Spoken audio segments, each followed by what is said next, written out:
Honoring a legend today, the Baton Rouge football community bidding farewell to Otis Washington Jr., or as many called him, Coach.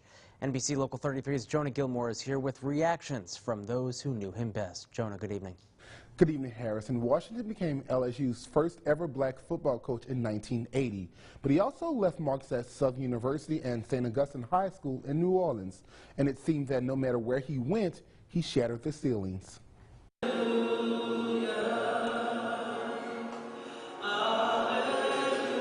A celebration of life fit for a legend. He was just a pillar of a man. He was genuine. He was honest. He was caring. He was just a wonderful person. Gathered inside Sacred Heart Catholic Church, hundreds said goodbye to a breaker of barriers. He was a legend, and people didn't know that. A lot of people did not know that he was a legend. They did not know his history.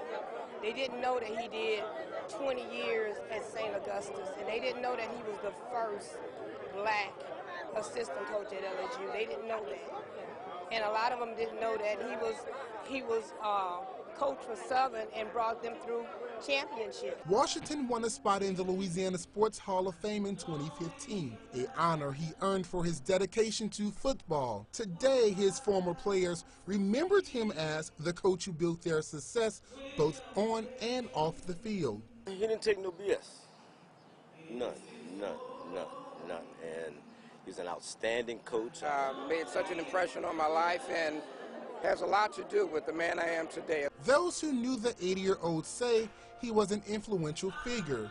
While some will always remember him as coach, he was so much more.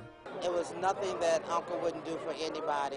He was such a great inspiration, not only as a coach, but in the family. Washington was originally from Selma, Alabama, attended college in New Orleans, and made Baton Rouge his home. He was married to his wife of more than 52 years. Reporting in the studio, Jonah Gilmore, NBC Local 33 News.